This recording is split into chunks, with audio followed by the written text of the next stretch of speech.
First item up would be the agenda. Is there any late items? Yes, there is. Yes, we'd like to add a report, Gyro Concession Lease Agreement Amendment. Thank you. We will discuss that under business 5. Thank you. Any other items coming forward? Hearing none, we will adopt the agenda by consensus.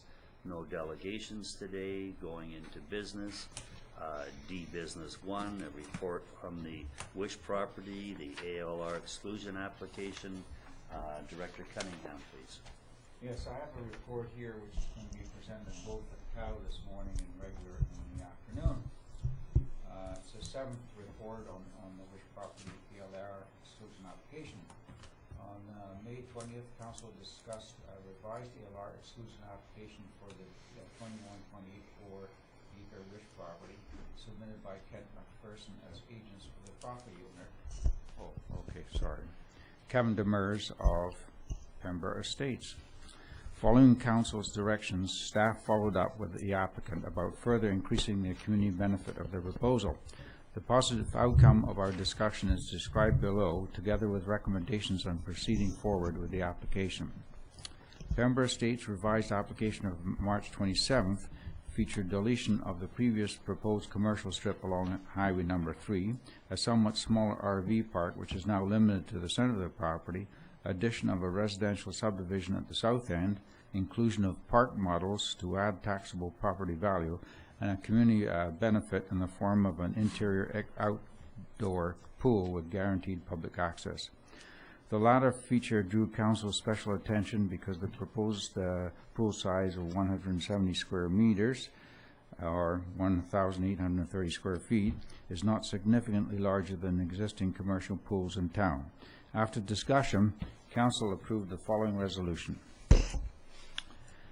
Motion 1C 56/14, moved by Councillor Rhodes and seconded by Councillor Ryan, that staff bring forward a report to a future open council meeting addressing the rescinding of motions 28913 and 29013, and to have discussions with Mr. Demers on increasing the community benefit, including the expanding of the size of the pool and entering into an operating agreement with the town. On May 23rd, CEO Romango and Director Cunningham teleconference with Jordan Hettinga of Kent McPherson. Mr. Hettinga stressed the importance of maintaining momentum on his client's application, especially because of the urgent need to finalize their financial arrangements with owners of the proposed ALR exchange property near Coston to compensate for exclusion of the Wish property. More specifically, he addressed concerns about Council possibly convening a second discretionary public information meeting, emphasizing again the need for a timely response to his client's application and expressing doubt whether we'd receive any useful information for Council decision making. For Council's convenience, staff have attached the oral and written submissions made to the public information meeting on November 12th, 2013. Obviously, any detailed discussions on a larger pool would be contingent of the success of Pembroke's exclusion application with Council and the Agricultural Land Commission, ALC. To secure future opportunities, staff negotiated the following agreement in principle, which has been added into Kent McPherson's latest revised application on May 27th, 2014, which can be accessed by a cyberlink in Council's agenda package. And I read 4.3. This is the insertion that they added to their application: larger full-service aquatic center.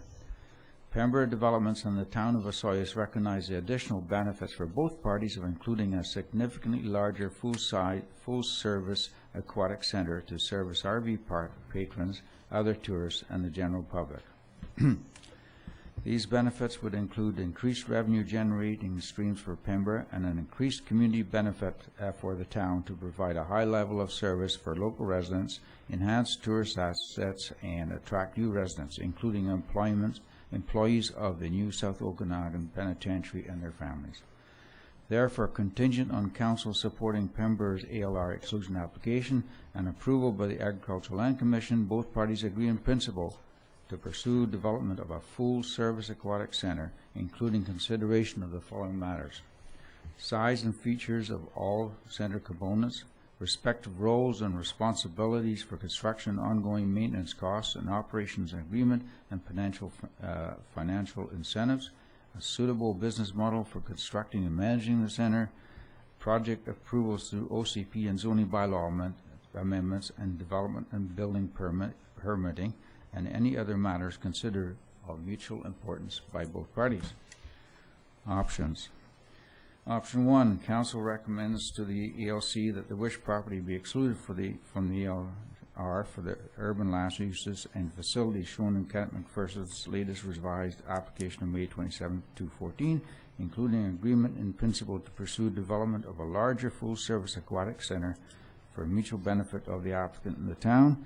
Option 2, council requires further negotiations on increasing community benefits. Or option 3, council recommends to the ELC that all the wish property be retained in the ELR for agricultural use.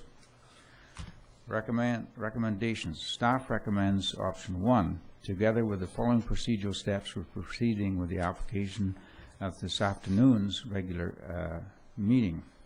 Step 1, council rescinds their 2 previous resolutions. I won't read those out this morning, but I will read them out this afternoon. Step 2, council confirms whether they see any benefit in taking the latest revised application to a second advertised public information meeting, and if so, sets a date which allows for pre-advertising on June 11th. Step 3, depending upon the outcome of Step 2, council resolves either at this afternoon's meeting or immediately after the public information meeting whether to support ALC approval of Pembroke Estates ALR exclusion application for the wish property. Thank you. Thank you, Director Cunningham.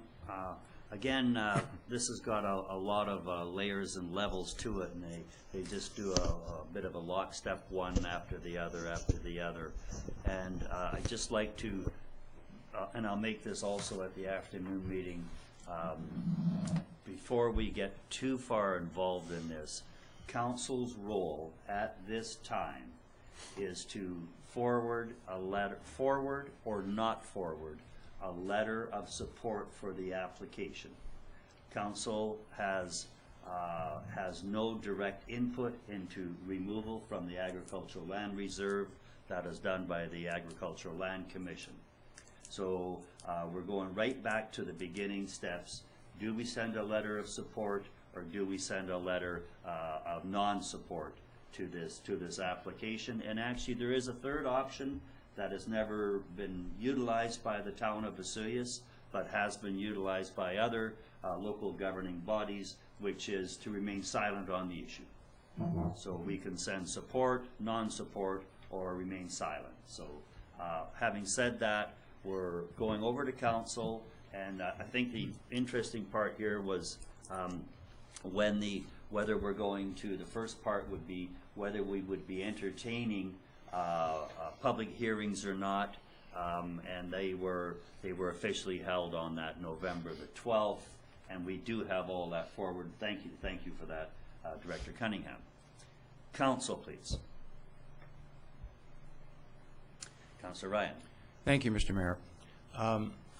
I favor having a public meeting. It was interesting that in reading over the written and oral comments from the previous public meeting, that some of the things that were mentioned there have been included in the new proposal, and including housing and a smaller park and removal of some of the commercial, or all of the commercial. So I think that would be important. I see no reason for the first motion that we did in camera, motion 28913, because you know, they've withdrawn the application that applied to.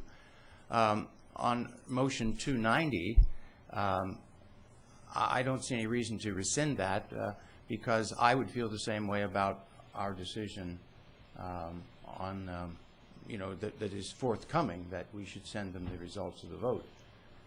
So you know, if we rescinded it, I would simply make a similar motion after we deal with the current proposal before us.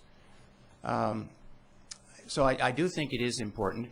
I would just like to ask a question on the text of the agreement in principle, and that is if we did, assuming that we did have a meeting and, or whether we did or not, we passed the proposed option 1 motion, would a development permit be conditional on council's satisfaction with any negotiated amenities? I would think it would come prior to that in your consideration of the OCP and zoning amendments. Okay, DP is not so much intended to control whether you have a permitted use or not, but be concerned with issues about the way the development looks and the servicing issues through a servicing agreement. But yes, that would, and I understand that the applicant knows that the issues would be dealt with at the OCP and zoning amendments. If we were not satisfied that in fact they had been discussing with us in good faith the intent of section 4.3, then council would have the prerogative of saying, no, this is not what we had in mind when we supported the ALR exclusion application, and we want you to refine your proposals for those amendments. So assuming thank you for that. So if we assume that, then the exclusion, however, would stand. It's just that they would have to sharpen their pencils on the negotiations for clause 4.3. Is that right? The exclusion stands in principle, but remember that and to develop a bit further my points that I just made, that we have provisions in our OCP that there's a requirement for an area plan that's tied to any ALR exclusion application. That is in our OCP. So for the OCP amendment to go through, there would have to be an area plan developed to the satisfaction of the town, and in terms of the particular issue being discussed today, it would have to include the provisions for an adequately sized aquatic center, I should say. Okay. Thank you very much. And I think I'd just like to sort of bring this back to the focus of whether we're going to support this in principle in letter form. And I think, Councillor Ryan, the two motions and the rescinding of that, I think we should have the dialogue around the table here to see what, because this is a non-resolution meeting, I think we should see where we are and see how that goes and whether it's going forward. And I certainly understand your desire to forward the voting results when we get into that part of the meeting. But going back to where we are now, and I didn't think the amenities for the town were adequate in the last iteration of this. Well, after the public hearing and that, there was no tax base. There was no tax base for the town. It was the tax base of a paved parking lot, really, because there were no improvements on there.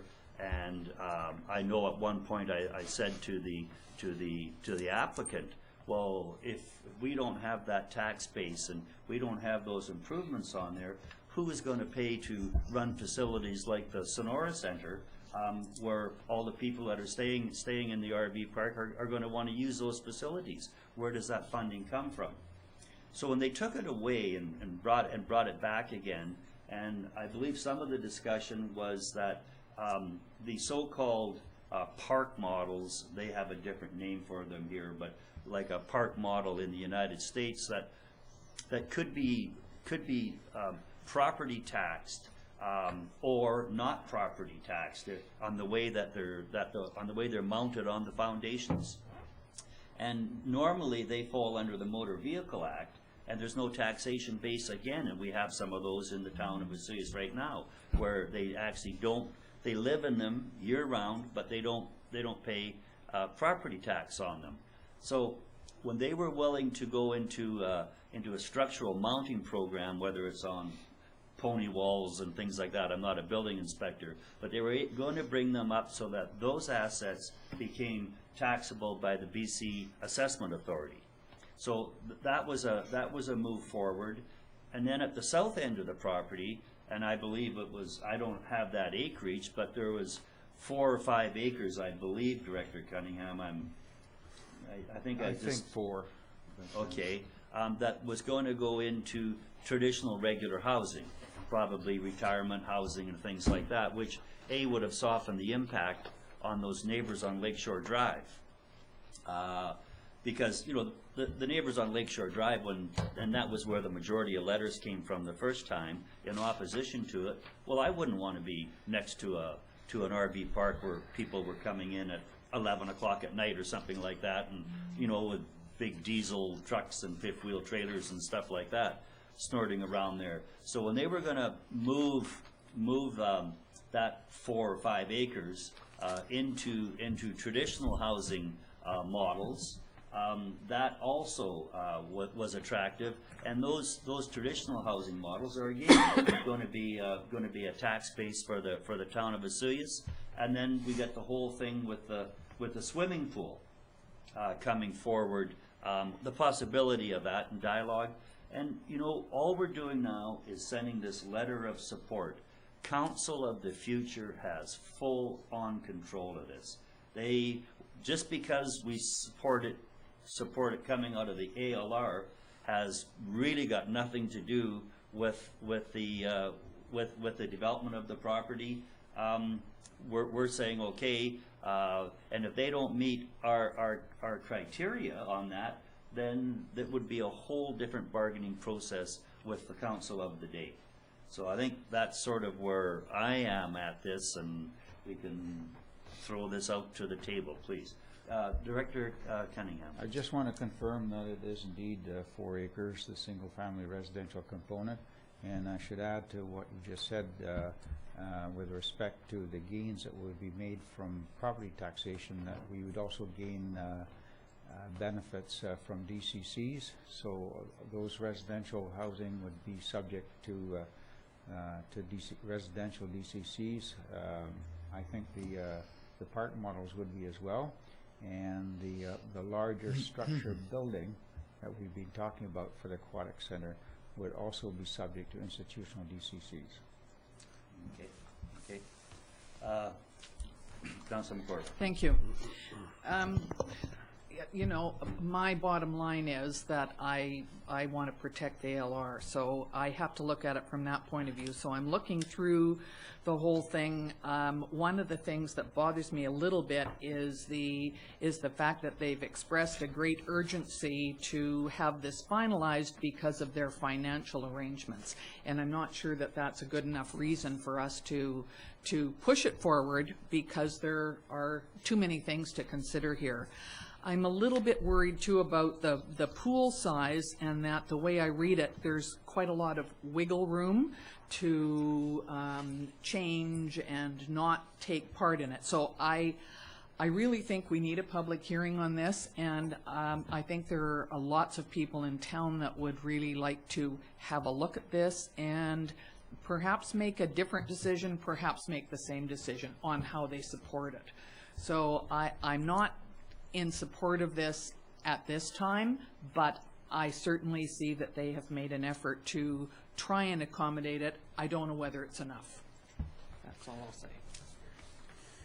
Thank you. Councilor Rhodes. Thank you. I'd like to apologize for coming in late today.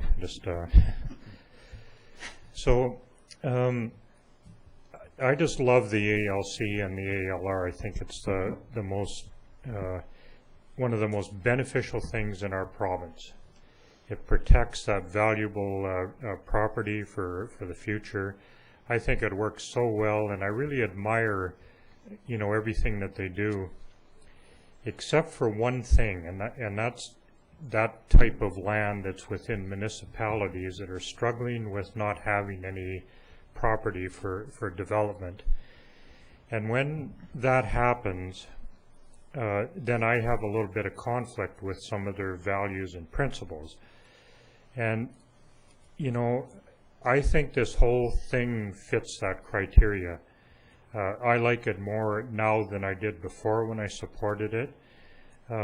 I think this town needs development. I think we need businesses like this in our community that are a part of one of our biggest industries, and that's tourism.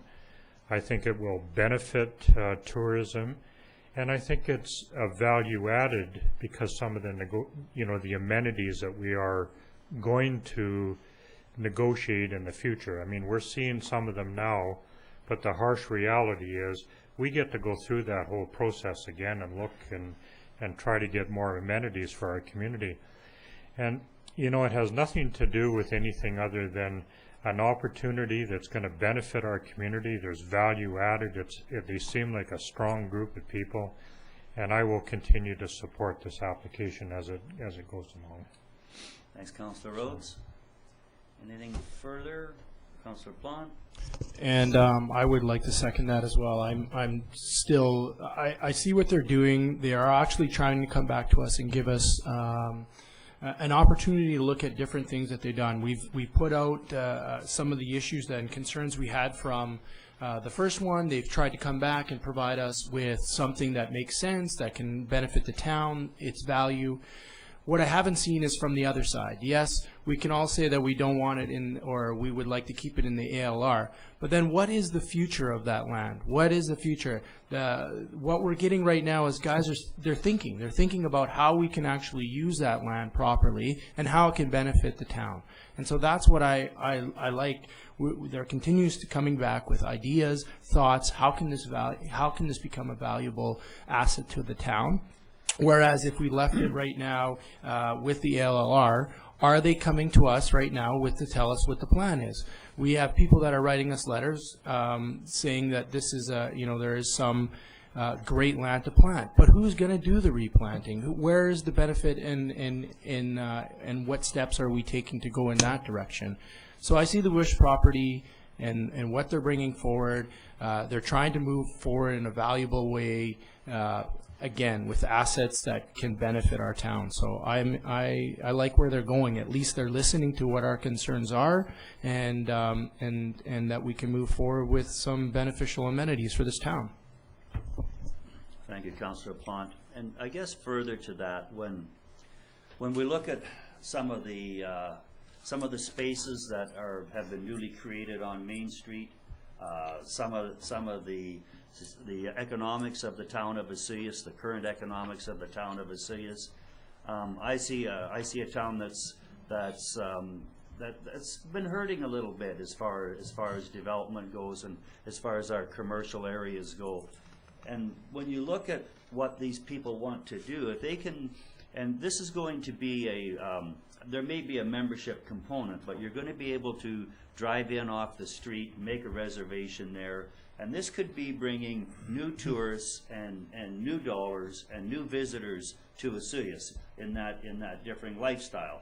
Because we used to have Island View, but that sort of got sold off, and we had Walton's Mountain, and that's all privately owned.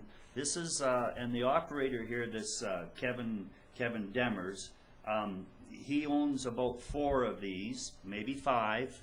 I think in Alberta, BC, and some in Washington State, and they all stay open to the public.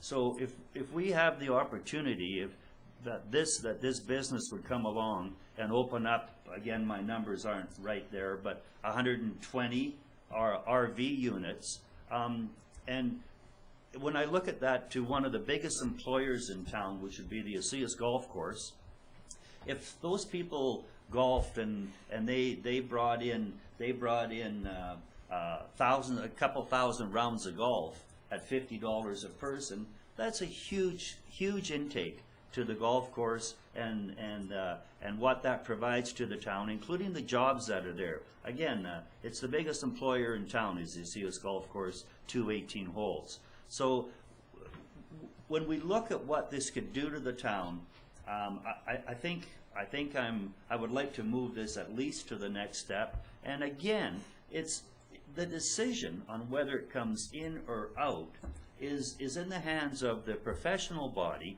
of the Agricultural Land Commission. They're going to make the decision. We're just saying we think there's enough benefit and amenity additions to the town of Vesuvius that we're interested. And if they say no, then they say no. But at least we're moving this to the next level into their camp, which is where that decision has to be made. Councillor Ryan. Yes, thank you. Well, we will be taking this to the public meeting this afternoon, and I just want to make my position perfectly clear, and it is that I see some significant movement on the part of the developers, but I feel that it is important, before we make a decision upon whether we support exclusion or not, that we have a public meeting, another public meeting about this. And I can see that happening relatively quickly, but I think that's important, so that would be my preference.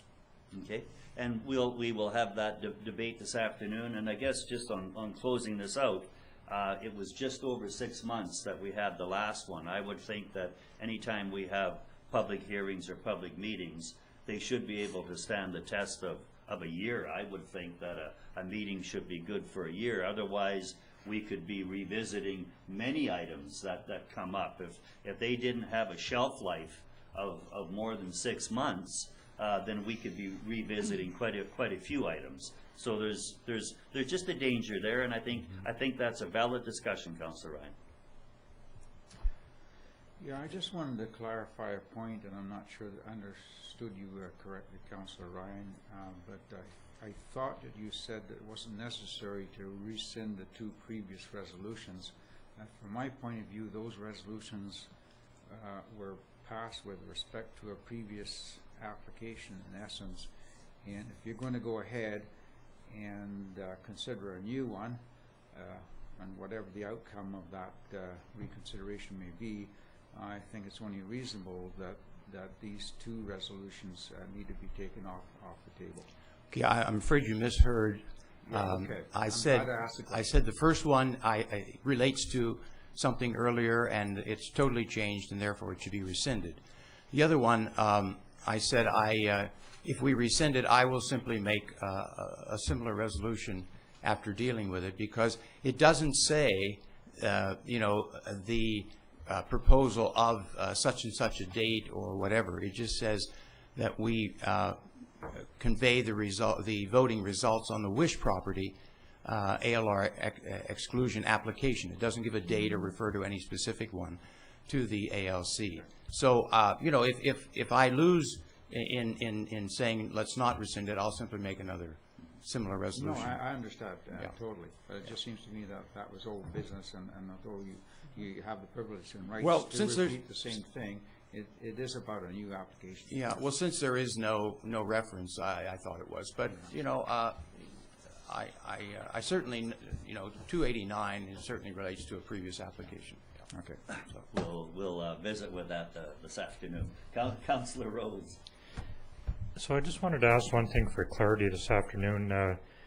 Wouldn't it be like, to follow the procedure, would we not have to rescind first and debate the public meeting stuff?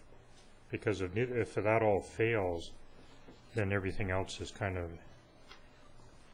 irrelevant, isn't it? Rescind what? The input you got? Well, you're asking to rescind 289 and 290. Yeah, 2 previous we have to resolutions. do that first, right? That's what I think, because it's old business. Yeah, I wanted to make sure that we did that. Right. And then the second step should be step 2, like it has there. That's right. You need to make a decision by vote, and whether or not you want to use your discretion to convene a second public information meeting. Because if that turns out to be a positive vote, then we can't debate the essence of the report. That's correct. Yeah. That's right. Okay. And further to that, and that's what I was sort of referring to earlier, once we get through the debate and the process, then certainly we would have entertain a motion to send it forward the results again. of the vote. I certainly would entertain that. And I think that's because it's obviously, well, I shouldn't say obviously, there has the potential that it's not going to be a unanimous decision, and I think those divided or so-called split votes should be forwarded. People should. That's public record. Anything else? Moving that into the this afternoon's agenda. Probably not. And if we move on to business 2, Splash Park grand opening update. Director of Community Service, Director Davis, please. Thank you, Mr. Mayor. So for our grand opening on Friday, I just wanted to bring an update to council and just to fill everybody in and get some questions if council has any questions.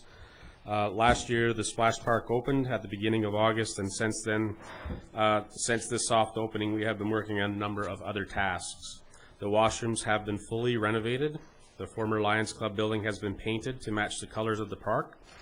3 new pieces of equipment have been installed, and the rubber surfacing on the pad has been put in place.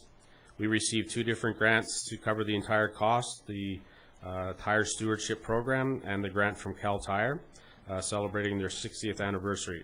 We also installed perimeter fencing around the park. On June the 6th, this Friday, we plan to do our official grand opening. We are hoping to have as many people attend as possible. We have many businesses, people, and service clubs to thank. Without their support, this would still be a dream. During our grand opening, we will have a temporary thank you sign in place, and we'll have cake and refreshments as part of the celebration. There are still a few items that need to be addressed within the next few months. There is a building and chain link cage that is scheduled to be removed. This will become the new area for on-site parking.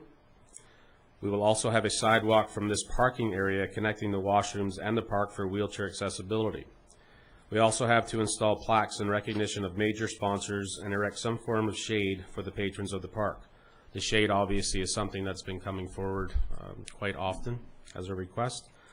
Invitations will be sent to all major sponsors along with a formal press release and e-news notifications. The local newspaper has also inquired about the June 6th grand opening, and I was just bringing this forward as information. Thank you. Council, please. Councilor Bordock. Thank you. I love the colors of the old Lions building. I think it looks terrific. The last time I was down there a couple days ago, the doors had not been painted, and they look scruffy. Have they been painted since then, No. or what's happening? Because they look out of place. The doors will be replaced. Oh. We're just hoping to get them in. They may not be in by this Friday, but they will be. They're scheduled to be replaced. Yeah. Thank you. Councilor Brand. Yes, thank you. Just wondering, I know that it has from 4 to 6. Is it going to start at 4 promptly and 3 to 5. 3 to 5? Okay. Yeah, and it will start at 3, and then shortly thereafter we'll have a few presentations. The Soyuz Rotary's coming forward with some more funding, and we will also ask the mayor to say a few opening words. And as part of the Splash Park Committee, I will address the crowd. Okay. You mentioned shade. What are we envisioning?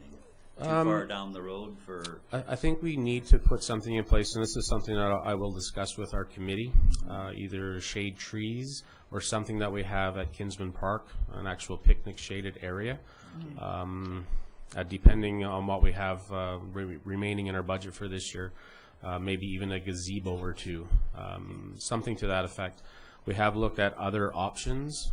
There was a new business not so long ago that started in the Soyuz where it was like a shade sale, but it was a little bit out of our budget at the time, but we did look at that, and that is another option. It does provide UV protection, and it obviously helps the children and patrons use that park.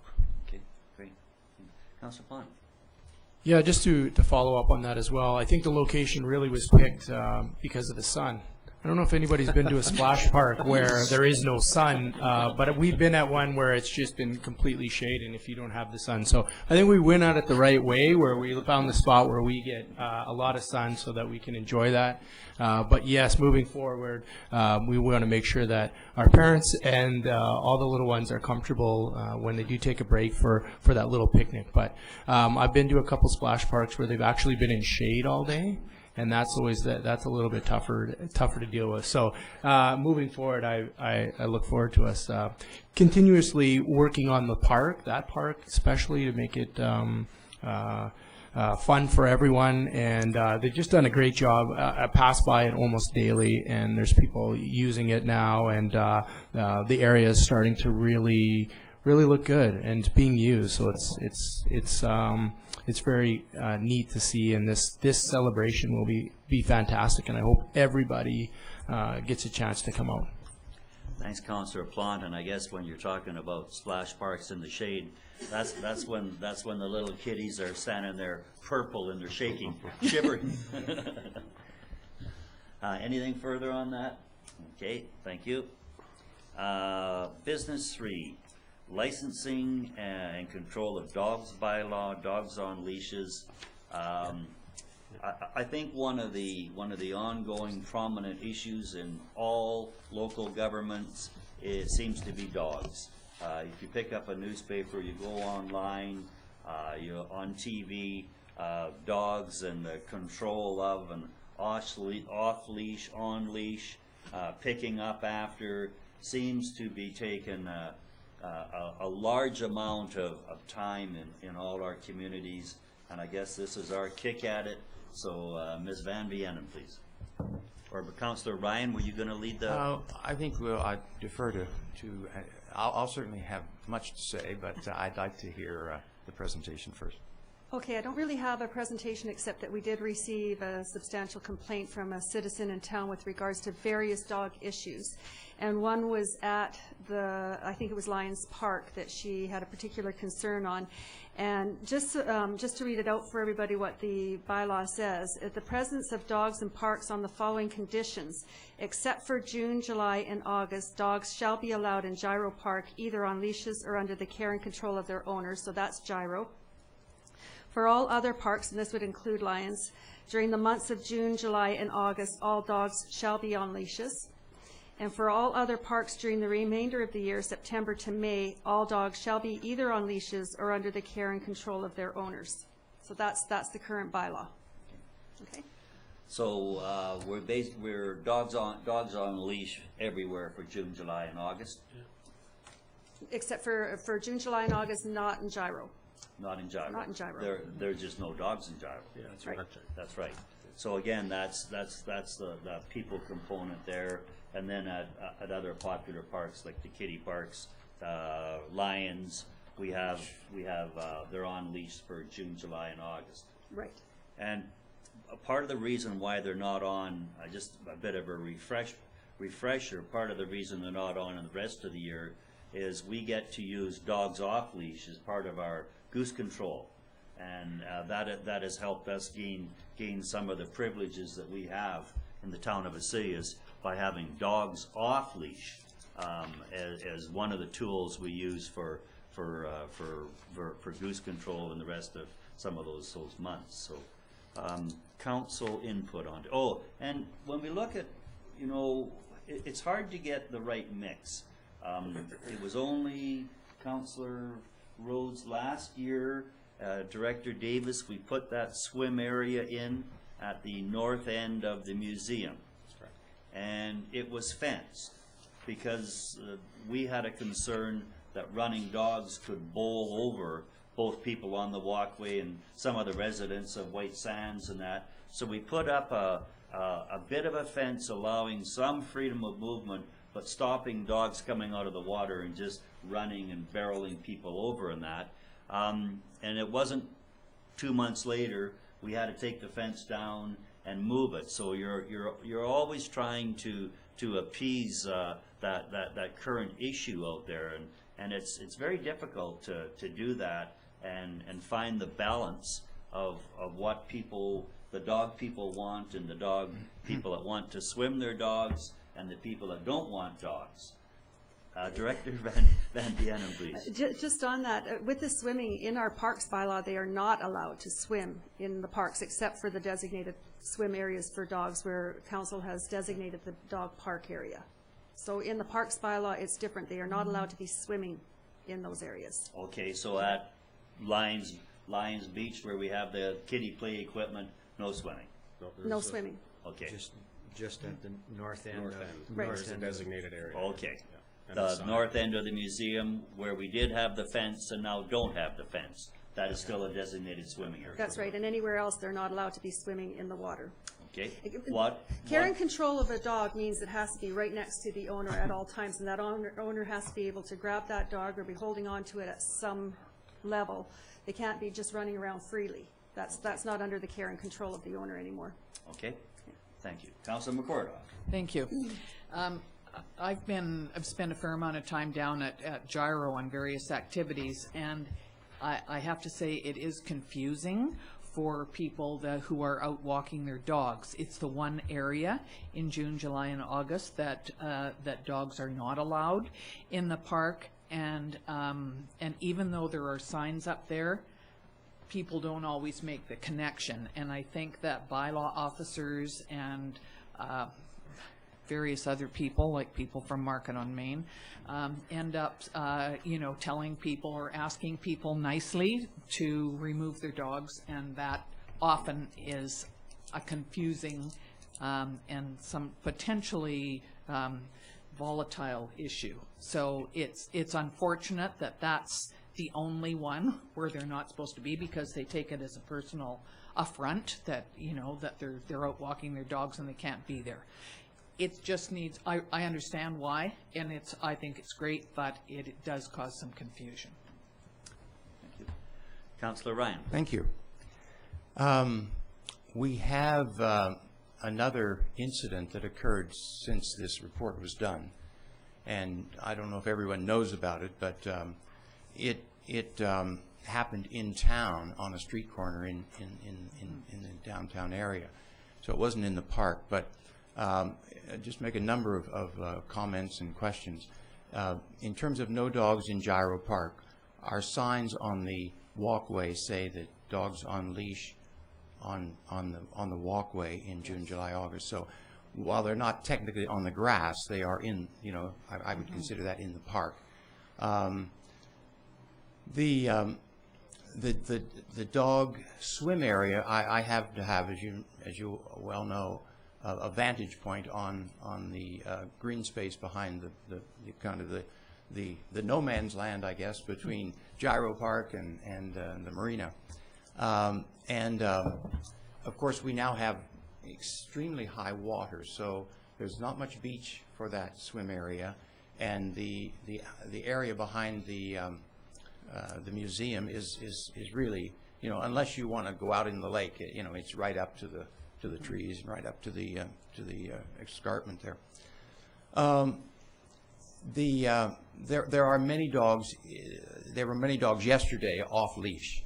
I made a complaint to the bylaw officer on the weekend, and of course the message says that you will be called back. So I haven't been called back, and I think that I don't know whether they got it or not. But that's important, I think, that people know that their message has been received. But and I did make a complaint as well about an owner who seems to bring down a couple of dogs and just say, "Go to it, boys," and they do their thing and they run back and forth at breakneck speed, and they're actually very strong-looking dogs. They're large and they're muscular and they run fast, and pity the person who gets in their way.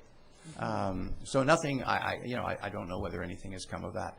But I want to say that in the dog swim area, there are people who bring their dog there on a leash and they get it in the water and they throw it around. Others, the dog, has his own mind, and so he roams the beach or he runs up on the grass after he tires of fetching this thing out of the water, and is running at large.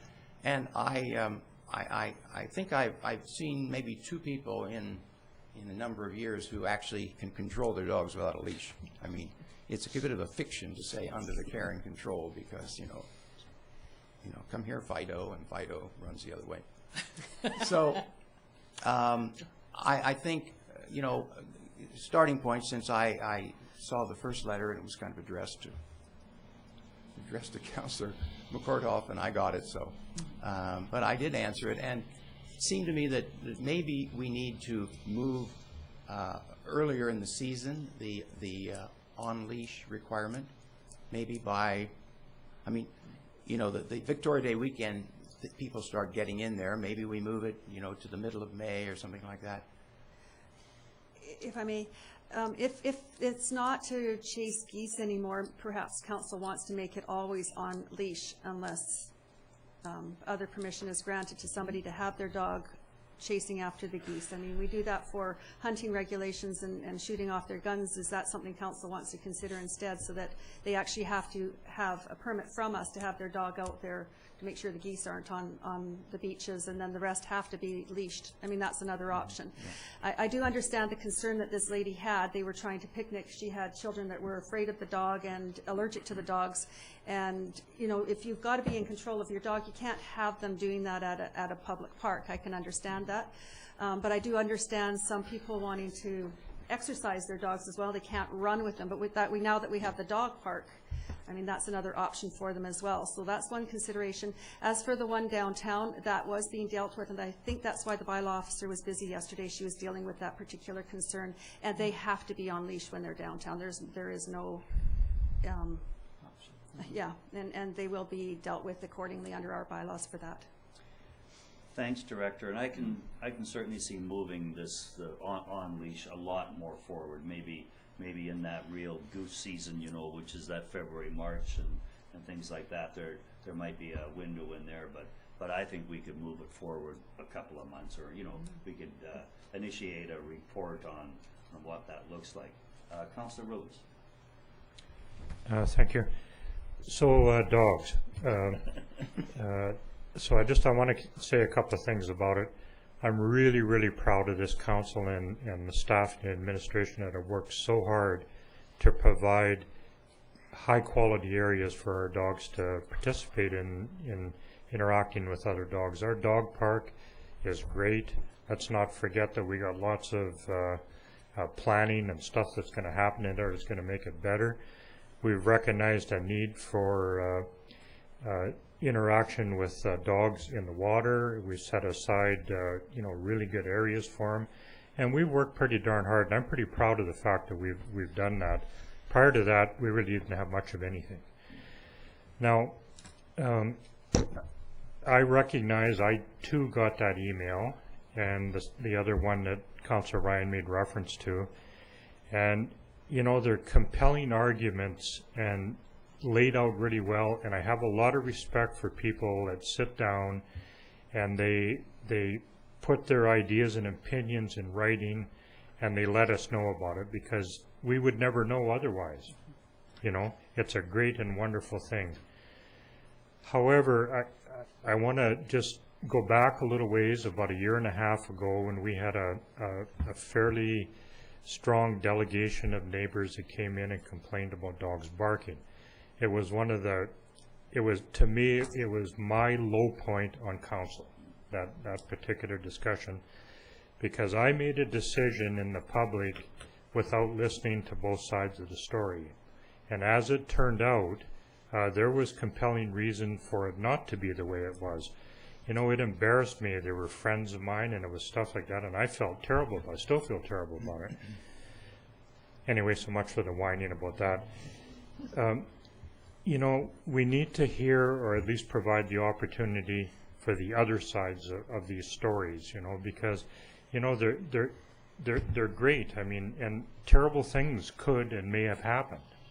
You know, dogs get attacked, they get beat up, they attack people, and, you know, that's the harsh reality of having pets. Now, I don't know how we would ever get hold of the other people that they're making reference into, or at least provide them the opportunity to have some input into this thing, but I'm real hesitant about making decisions about anything, and particularly decisions that cause change in our bylaws without providing the opportunity to hear the other side of the story. And, you know, it just doesn't seem to work out all that well if you don't at least do that, you know, go that far. Because you're only hearing one side of the story, and you're hearing a lot of emotion. There's a lot of emotion built into both of those things, but maybe there was more to it. And I'm not putting anybody down or saying that anybody's wrong. I'm actually complimenting them for stepping forward and letting us know about it. But there's always two sides to the story, and somehow or another, I feel we have to provide that opportunity for these other folks. Thank you. Councillor Plante, please. Yeah, I just would like to say a few things on that. I've never really understood off-leash. We have provided, and that's a great point that Councillor Rhodes has brought up. We are providing some great spots for you to let your dog go. As we have people around us, I've had clients from business that are scared of dogs. They're just afraid of dogs, and they should never feel afraid of dogs. If we have a dog, I would love to say my dog is the greatest dog, and I could just leave it off the leash. But reality is, something can always come up that she would just dart off, and I don't have control. If we all say we have a dog that we can control, then it's okay to have them on the leash. They're still in control. They're just by us. We're just keeping everything under control. Just, again, for those that are in our town, for the person that's having a picnic, has food out, they can feel safe, they can feel secure. And we're trying to provide places for people where they can take their dog off leash, the swim areas, the dog parks.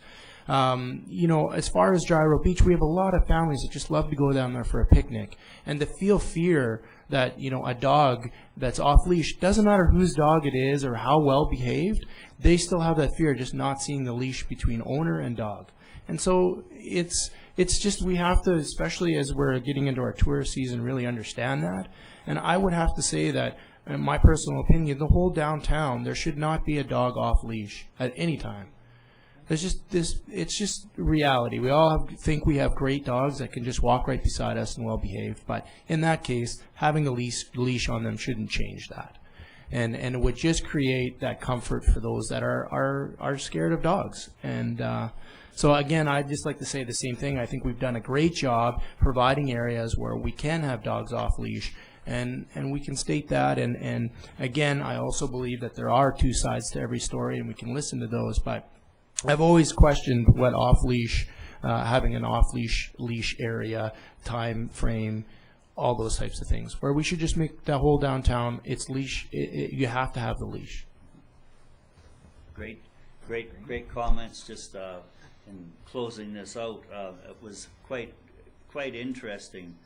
When we fenced the dog swim area at the north end of the museum, and it was Director Davis and Councillor Rhodes were the main pushes there. I was sort of I was in the on deck position with those two, and when we put the fence in, we thought it may be an issue and didn't cement the chain link fence in.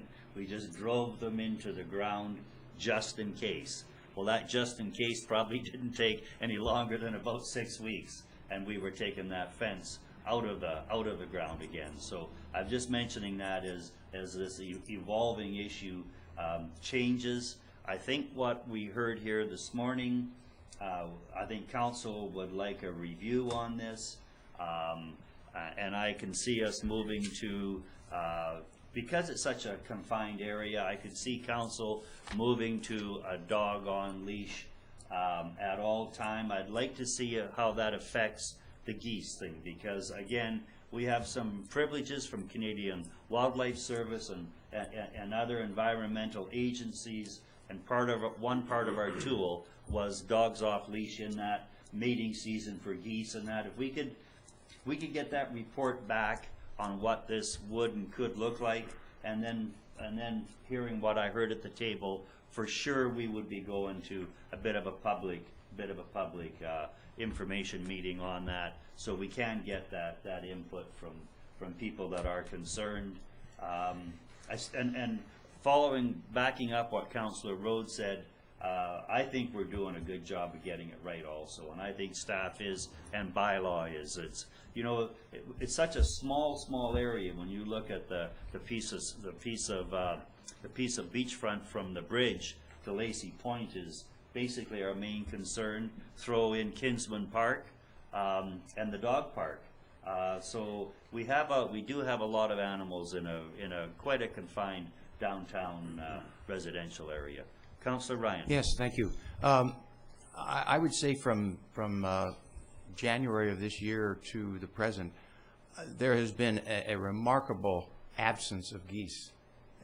You know, that I have in my 180 right. scan. So, I mean, the things are working. I mean, maybe they're heading up to our lagoons and so on, but certainly, you know, from the museum to the sailing club, okay, very, very few this year. Okay, okay.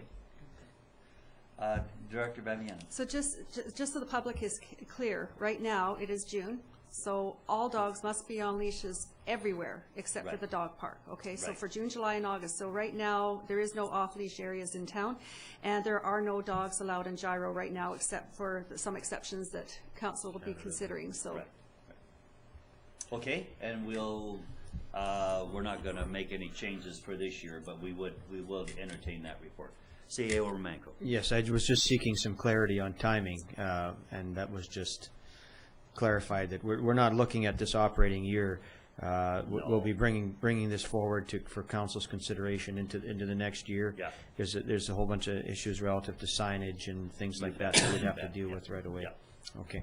So yeah, we're June, July. We're into all dogs on leash, and no dogs in Gyro Park. Okay. Under business 4, noxious and unwanted plant species in town. Mayor Wells to lead on this. We get a lot of complaints about not only invasive species but noxious species, and I guess the one I would really like to address is the Siberian elm. And I think everyone here, there's many names for it: the Russian elm, the Siberian elm, Chinese elm. But we know the tree, and it's the tree with those flat, round, dry seed pods on them that create such a mess everywhere. And then the worst part of it is then they're followed by that caterpillar larva that goes and eats all the leaves, and that is a real terrible species of bugs. If you ever get them in your yard or falling on your head, or they're just by the thousands. There's people down by the Y that actually got them into their house. I don't know if they had a window open without a screen or something, but when that larva hatch came,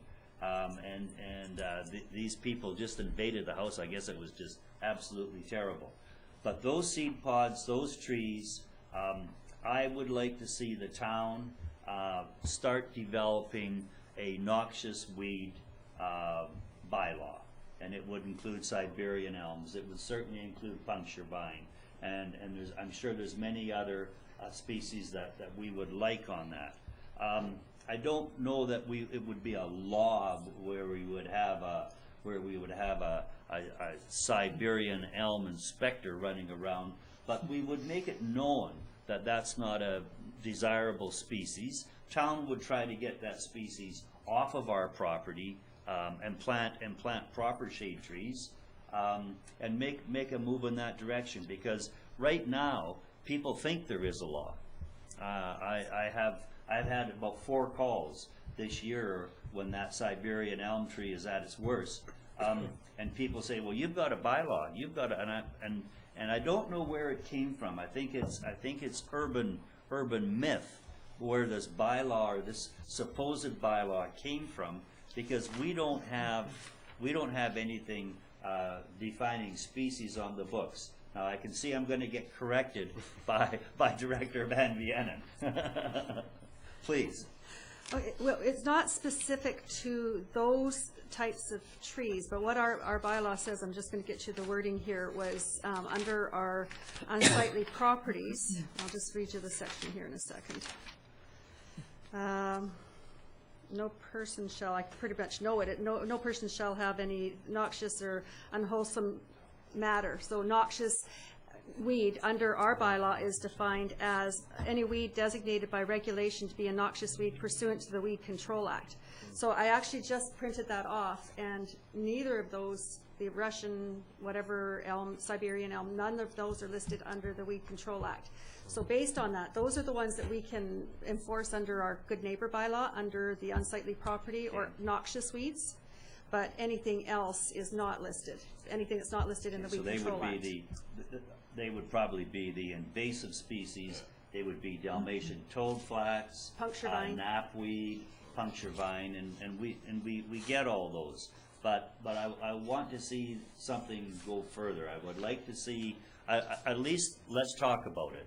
Let's see what the public, maybe by having this on Granicus on the webcast, maybe we're going to get another spat of information from the town.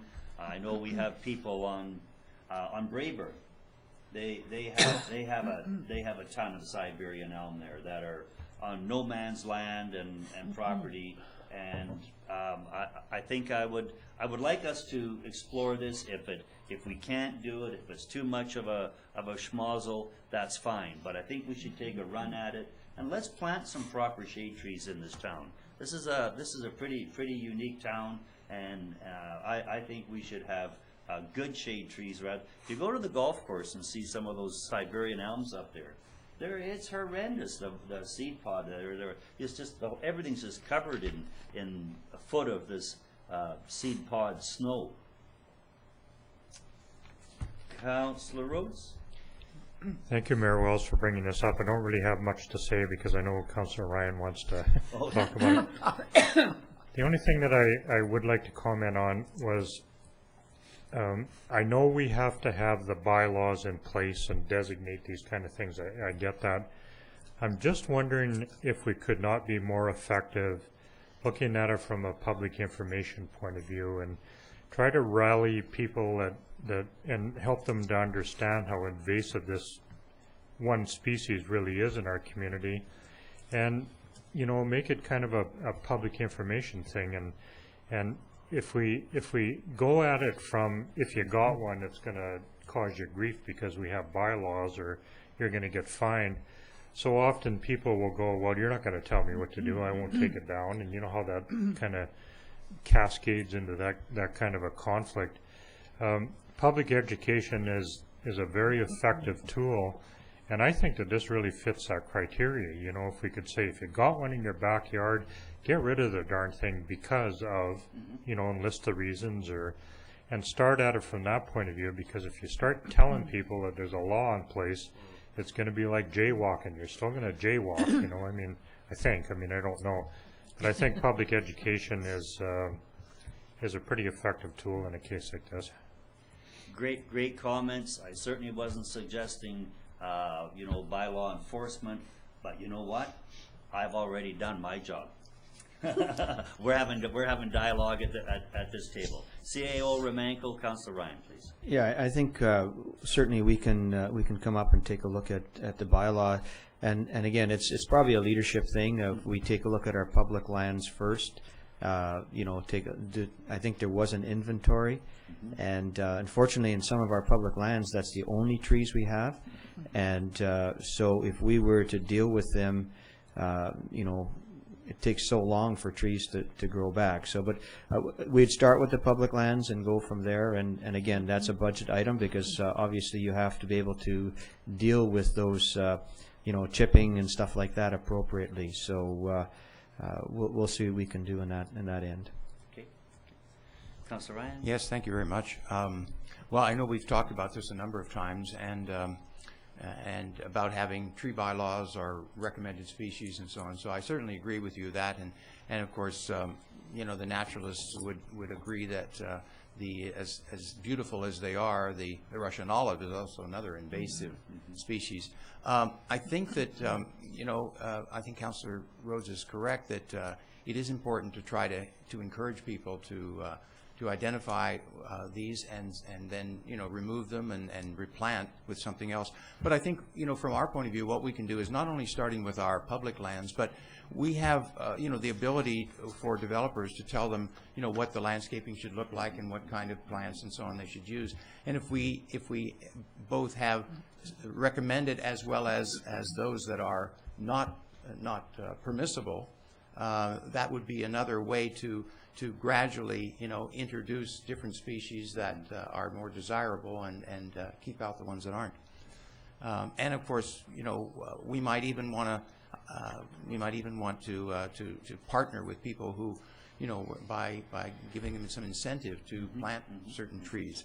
So I think there's all kinds of things we can do, but the key thing is I think we have to, every one you take out, you have to put in a couple more, because, otherwise we may not see them in our lifetime. Councilor McCordock. Thank you.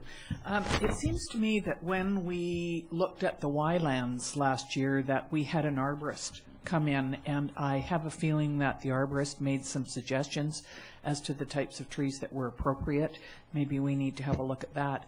Also, down at Haynes Point in the last year, the Parks Board, I guess it was the Parks Board, I'm not sure whether there are other people, they did take out several trees that were not appropriate, cut down a lot of deadwood, and as you recall, we had quite a few people concerned about that, the trees that were down there. But I believe if we look at those two reports that it might help us, and I definitely think the education of suggesting to people, rather than running around town with a chainsaw or, we need to make sure that people understand why they should be planting certain trees and perhaps taking others out.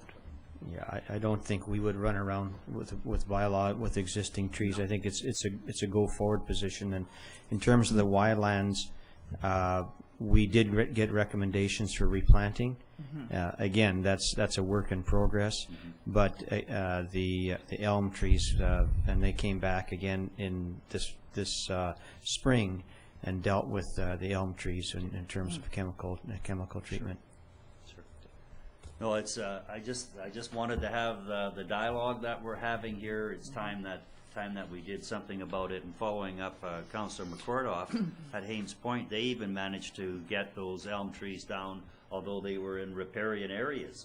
They managed to be that they were that noxious that they're coming down. We don't want them. And they weren't really indigenous to the area.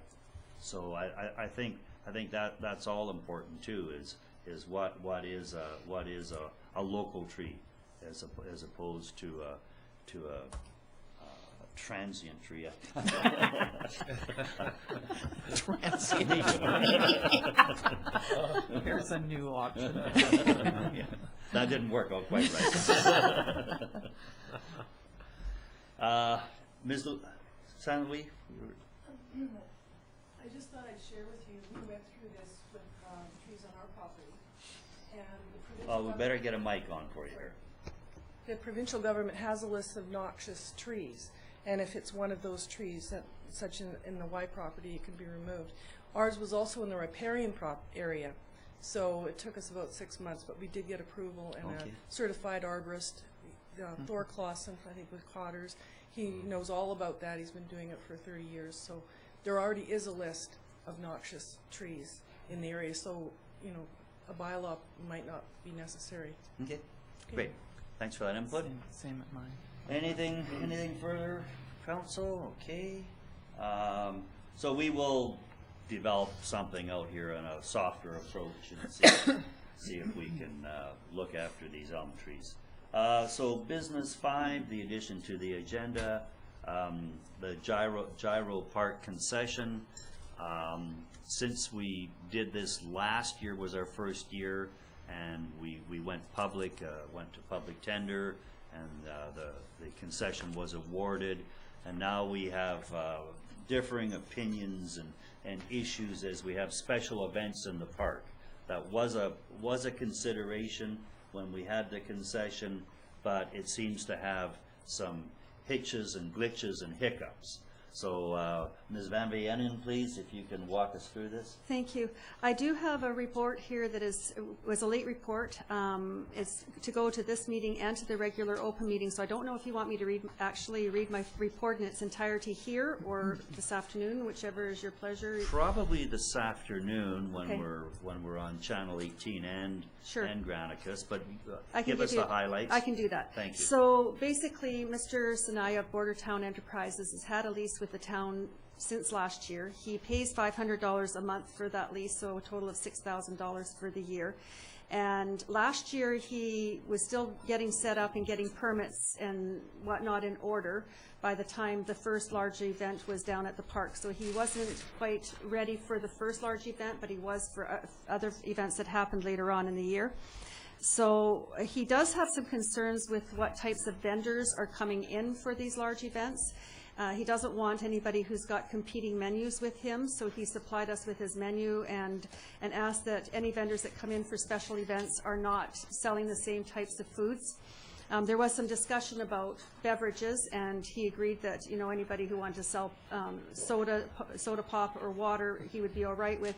But because he sells smoothies and slushies and coffees and that sort of thing, that he didn't want competition there, as well as hot dogs, wraps, and other sandwiches. Although he did have some specific ones, he said he has no problem with, you know, somebody selling poutine, hamburgers, pulled pork sandwiches, smoked meat sandwiches, or anything that's deep fried, because he does not have a deep fryer. So he's kind of asked if, you know, we could look at that for vendors that are coming in. Mr. Davis and I met with him on Thursday, and, you know, he was very agreeable to this. He has seen the attached agreement or addendum to his lease agreement, and he is okay with this. So we're just looking at council perhaps this afternoon agreeing to this addendum to his lease.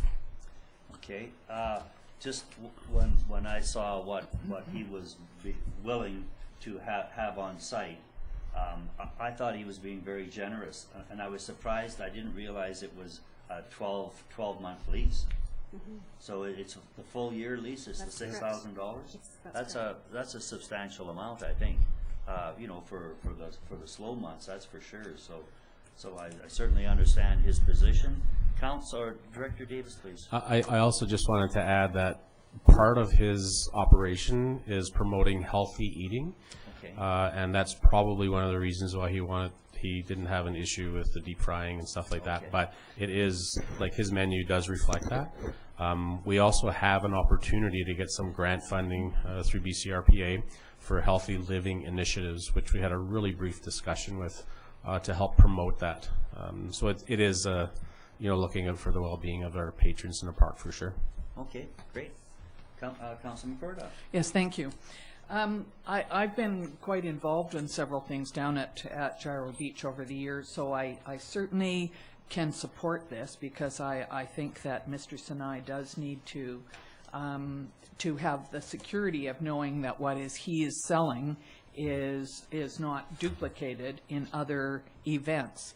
But that being said, there are some events that are quite large, and I'm not sure that that Mr. Sinai can keep up with the orders. And you know what? So my thinking is that if he was going to deal with the Sonora Center and community services, rather than individual vendors who are going down there and individual special events people, that to me makes total sense, because we don't want everybody going down there saying, well, we're going to have this and this and this and this, and are you okay with it? That's not fair to him.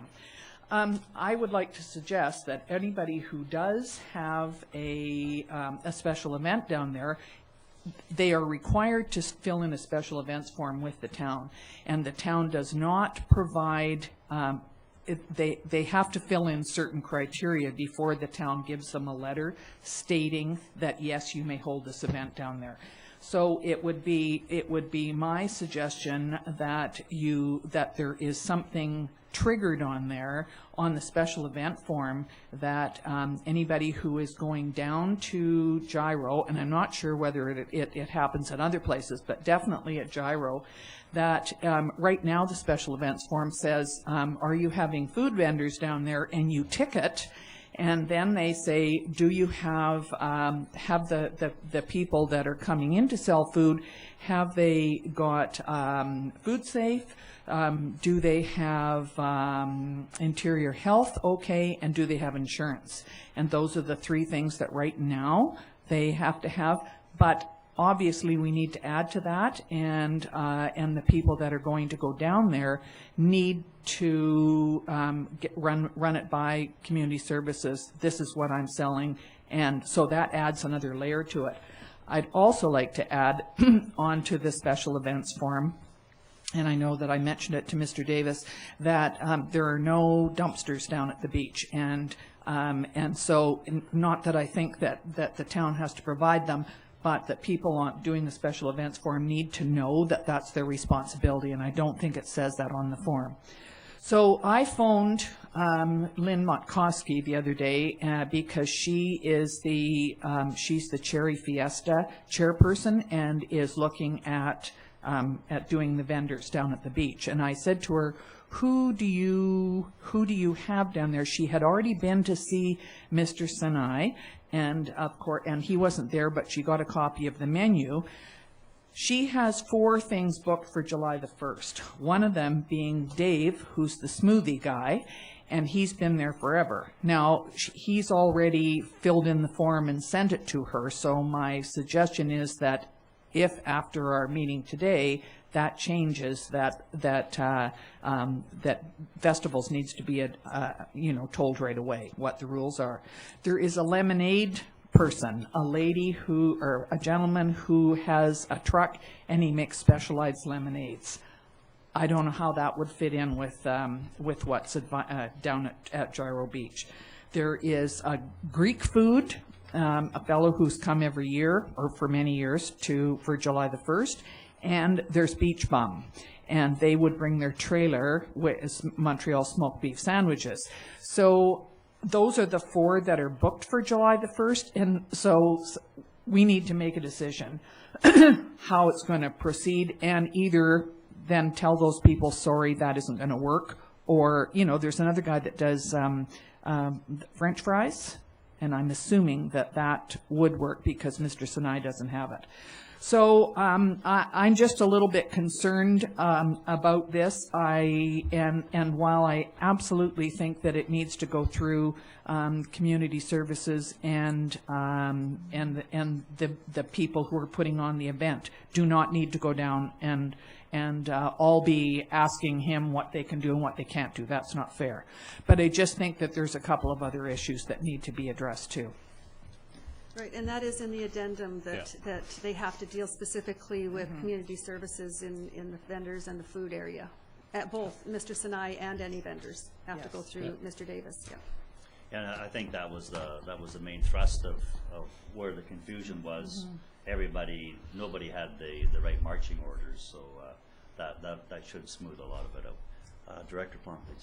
Councillor Plum, please. And just to continue that conversation, I think on the other side of that, Mr. Sinai should be involved in any of the events that are happening down there. So what it leads is that we're actually promoting what he's doing down there. We've given him a chance to have that spot.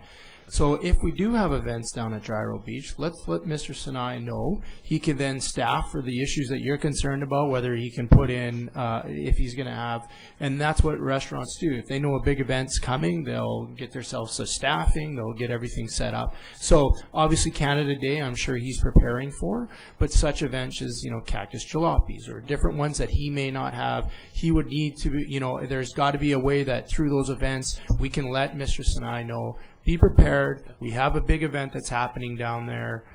This is what's going to be going on. He may be able to provide, something a little different, special for his menu that day that will, go within the event or any of that. So just promoting that we've actually given him rental down there. Let's try to make sure that he's successful down there and by just communicating and letting him know what events are happening.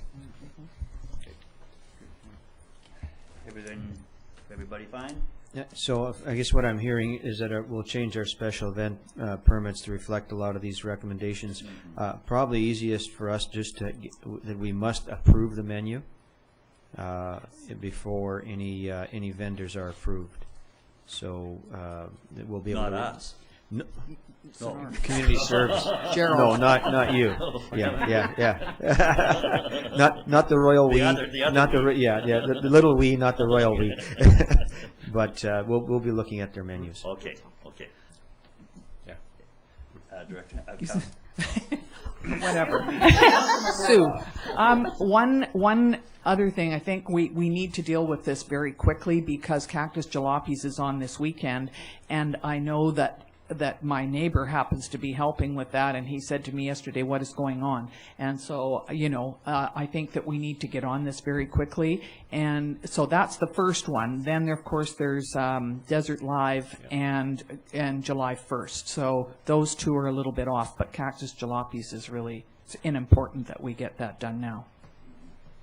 and we should be able to track those. Would we have those food vendors that are Yes. appearing Yep. for, and we can just Yep. make sure that it's all smoothed out? Yep.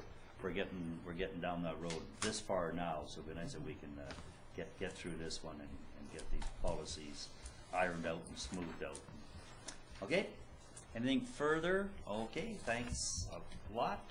That is the agenda covered. Looking for a motion to adjourn. Rhodes McCordoff, all in favor? We're adjourned. Thank you.